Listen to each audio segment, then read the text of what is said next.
नमस्कार, आदाब, जय भीम, सत श्री अकाल। मैं हूं माजिद सिद्दीकी और आप देख रहे हैं फोकस हिंदुस्तान न्यूज़ चैनल। आज की ख़ास खबरें सब्सक्राइब करें, लाइक करें, शेयर करें। फिर आऊँगा एक ताज़ा खबर को लेकर Majid Siddiqui.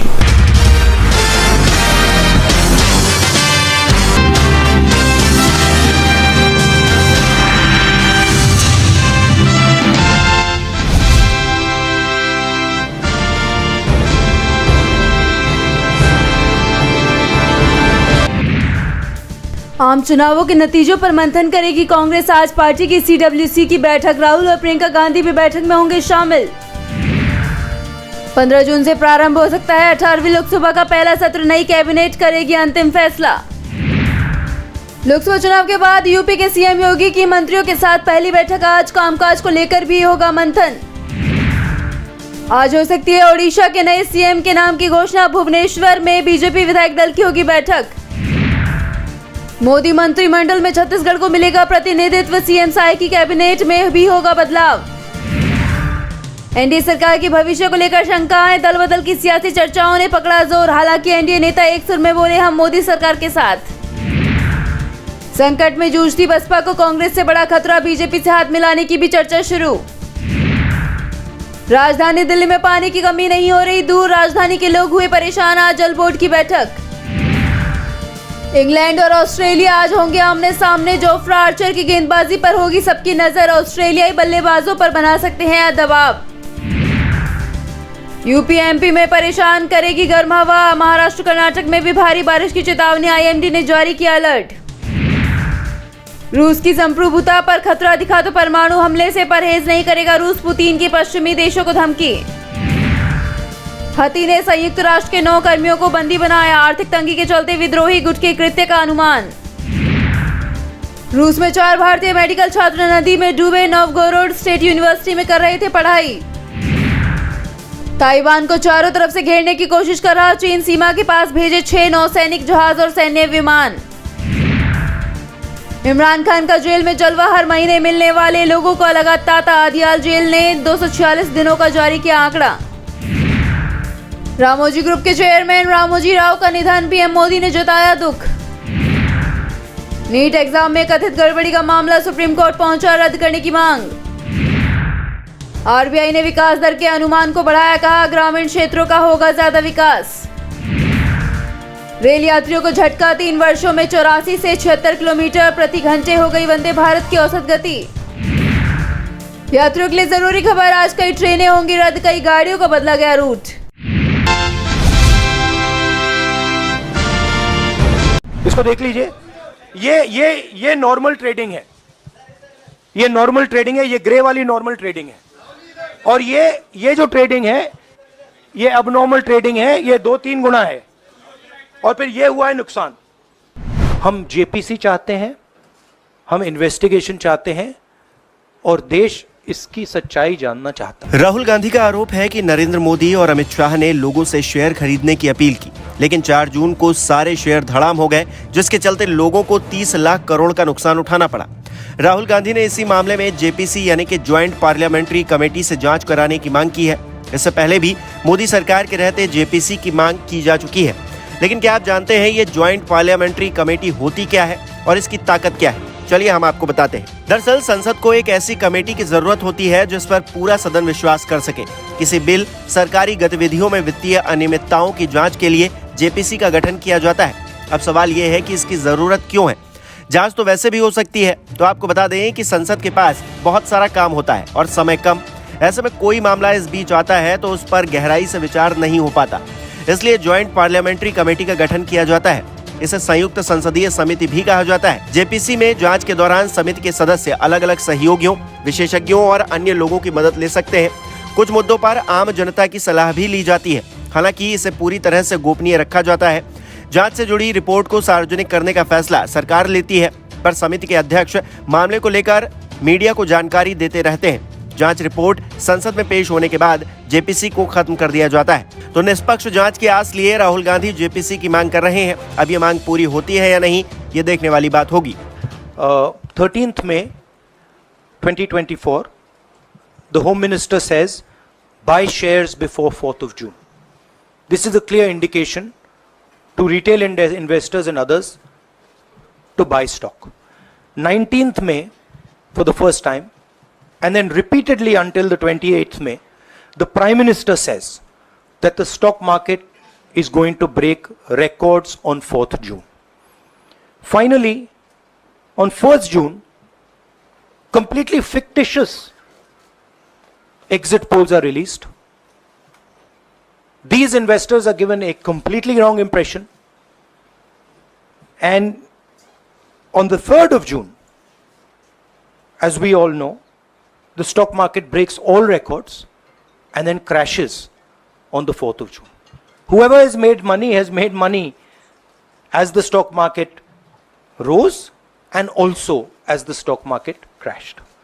And we are interested in having a joint parliamentary committee, a JPC, to investigate the role of the Prime Minister, the role of the Home Minister, role of BJP members, and also those people who have done these fake exit polls.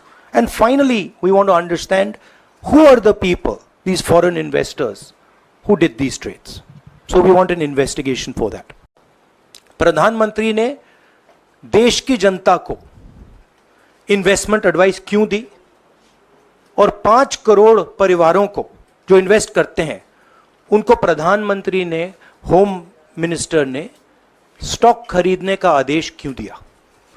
दूसरा, दोनों interviews जो किए गए थे वो अदानी जी के जो channels हैं उनको दिए गए थे, उन पर सेबी का इन्वेस्टिगेशन हो रहा है, तो उन चैनल्स का क्या रोल है। और बीजेपी के बीच में जो फेक एग्जिट पोलस्टर्स हैं और ये जो फॉरेन इन्वेस्टर्स हैं, इनके बीच में क्या कोई रिश्ता है, और अगर रिश्ता है तो क्या है।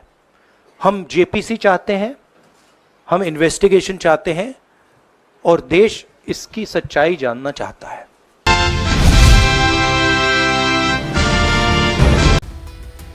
लोकसभा चुनाव में मध्य प्रदेश में कांग्रेस क्लीन स्वीप हो गई, जिसके बाद से सूबे के अंदर पार्टी में बड़ी फूट देखने को मिल सकती है। कुछ नेता दबी जुबान में पूर्व मुख्यमंत्री कमलनाथ पर हार का ठीकरा फोड़ रहे हैं। एक मीडिया रिपोर्ट के मुताबिक चुरहट सीट से विधायक अजय सिंह राहुल ने कमलनाथ पर सवाल उठाए। इसके साथ ही कांग्रेस विधायक ने कमलनाथ को हार का जिम्मेदार बताया है। कांग्रेस विधायक ने कहा कि केवल इस चुनाव में नहीं, व्यवस्थित तरीके से धीरे धीरे 1-2 नेताओं ने पार्टी को हाईजैक कर दिया। 2018 में हमारे पास एक निर्वाचित सरकार थी जो 15 महीने भी नहीं चली। चुनाव से 1 महीने पहले वह भाजपा में शामिल होने जा रहे थे। आम कार्यकर्ता भी अपने भविष्य को लेकर सोचने पर मजबूर थे। पहले उन्होंने कहा कि जा रहे हैं, फिर कहा नहीं जा रहा। इसका मध्य प्रदेश में कार्यकर्ताओं पर बड़ा असर हुआ। इतने बड़े नेता भाजपा में शामिल होना चाहते थे और दूसरे उनके साथ जाना चाहते थे। उन्होंने कहा कि पार्टी को इस पर भी चर्चा करनी चाहिए, क्योंकि चुनाव से पहले बड़ी संख्या में कांग्रेस नेताओं ने साथ छोड़ा है। जब 2013 में मैं विपक्ष का नेता था और सरकार नहीं बनी तो मुझे इस्तीफा देने को कहा गया था। वहीं कुछ मीडिया रिपोर्टों में दावा किया गया है कि मध्य प्रदेश में कांग्रेस के क्लीन स्वीप होने के बाद अध्यक्ष जीतू पटवारी को इस्तीफा देने के लिए कहा गया। हालांकि एक नेता ने इस खबर को अफवाह बताया है। पिछले साल विधानसभा चुनाव और अब लोकसभा चुनाव में मिली करारी हार के बाद मध्य प्रदेश कांग्रेस की टेंशन बढ़ गई है। ऐसे में कयास लगाए जा रहे हैं कि जल्द ही पार्टी में बड़े बदलाव भी देखने को मिल सकते हैं।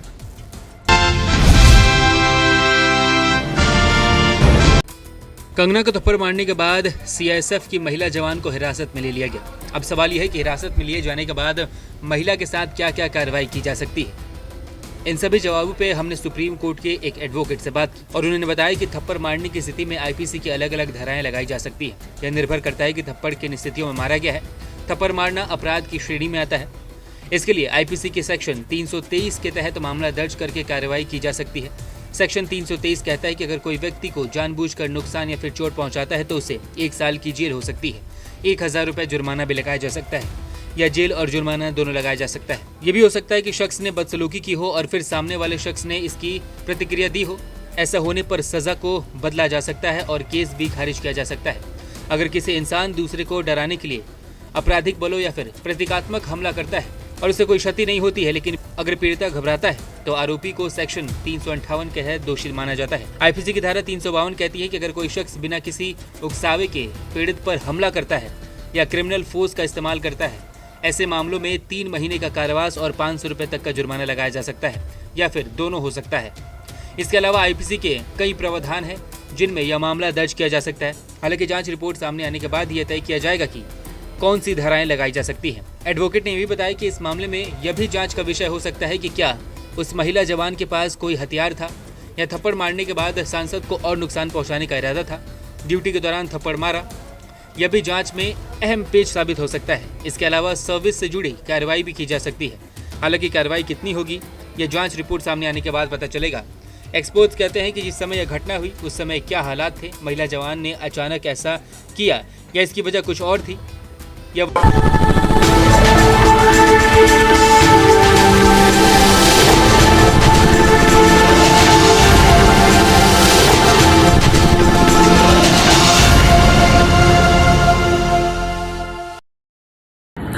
दोस्तों आज मैं आपको बताने वाला हूं कि अगर आपकी बॉडी में मैग्नीशियम की डेफिशिएंसी हो जाए तो आपको क्या क्या प्रॉब्लम हो सकती है। सबसे पहले इंसोमेनिया, नींद ना आना, स्लीपिंग डिसऑर्डर, इंसान सारी रात करवटें बदलता है, नींद नहीं आती, स्ट्रेस लेवल, एंजाइटी बढ़ जाती है इससे, क्योंकि कोर्टिसोल हार्मोन को रोकने में मदद करता है। और अगर आपकी बॉडी में मैग्नीशियम नहीं है तो कोर्टिसोल बढ़ जाता है, जिसकी वजह से स्ट्रेस और एंजाइटी हो जाती है। मूड स्विंग्स, इंसान को पता नहीं चलता उसके मूड स्विंग्स होते हैं, थोड़ी थोड़ी देर में गुस्सा आना, थोड़ी थोड़ी देर में चिड़चिड़ापन होना, क्योंकि ये सेरोटोनिन हार्मोन को बढ़ने में मदद करता है। अगर आपकी बॉडी में less magnesium is equal to less serotonin, और सेरोटोनिन हैप्पीनेस का हार्मोन है। अलावा इसके ये फटीग को भी कम करता था। अगर आपकी बॉडी में मिनरल डेफिशिएट है, अगर आपकी बॉडी में मैग्नीशियम नहीं है तो आपको थकावट बहुत जल्दी फील होगी, जरा सा काम करती है आपकी बॉडी थक जाएगी। पुअर डाइजेस्टिव सिस्टम, ये डाइजेस्टिव सिस्टम को भी मैनेज करने में बड़ा शानदार रोल प्ले करता है। और अगर इसकी डेफिशिएंसी है तो कॉन्स्टिपेशन, डायरिया जैसी प्रॉब्लम हो जाती है। माइग्रेन, बहुत खतरनाक प्रॉब्लम है माइग्रेन। अगर डेफिशिएट है आपकी बॉडी मैग्नीशियम से तो आपको माइग्रेन की प्रॉब्लम भी हो सकती है। ब्लड प्रेशर, अगर आपकी बॉडी में मैग्नीशियम कम है तो आपको ब्लड प्रेशर की प्रॉब्लम हो सकती है। इरेगुलर हार्ट बीट, ये हार्ट बीट का बढ़ जाना, कम हो जाना, बढ़ जाना, कम हो जाना, मैग्नीशियम डेफिशिएट होने की निशानी है। ऑस्टियोपोरोसिस, बोन हेल्थ वीक हो जाती है, क्योंकि आपकी बॉडी का 60% जो मैग्नीशियम है वो आपकी बोन्स के अंदर होता है। अगर आप बाहर से मैग्नीशियम नहीं ले रहे हैं तो आपकी बॉडी जो है वो हड्डियों में से लेना शुरू कर देती है, जिसकी वजह से ऑस्टियोपोरोसिस की प्रॉब्लम भी हो सकती है, आपकी हड्डियां कमजोर हो जाती हैं। और मसल क्रैम्पिंग, मसल क्रैम्प, नस पे नस का चढ़ जाना, मसल्स पे अकड़ जाना, बिल्कुल चलना मुश्किल हो जाता है। तो मसल क्रैम्पिंग भी तभी होती है जब आपकी बॉडी में मैग्नीशियम की डेफिशिएंसी हो। और दोस्त, हमारे यहाँ 90% से ज्यादा लोग मैग्नीशियम डेफिशिएंसी के शिकार हैं। कहां से मिलेगा मैग्नीशियम, कितनी मात्रा में लें, किस क्वालिटी का लें? तो उसका जवाब है वेस्टीज प्राइम CMD। इसके अंदर आपको भरपूर मात्रा में मैग्नीशियम मिलेगा, आपकी सारी प्रॉब्लम सॉल्व हो जाएगी। Thank you so much. दर्शकों, देख लिया आपने हमारे वीडियो को। हमें खुशी होगी कि आपने हमारे न्यूज़ को लाइक किया और दूसरों को शेयर किया। अगर अभी तक हमारे चैनल फोकस हिंदुस्तान को सब्सक्राइब नहीं किया है तो तुरंत सब्सक्राइब करें, कमेंट करें और बेल आइकॉन को प्रेस करें। हम हाजिर हैं खबर के लिए।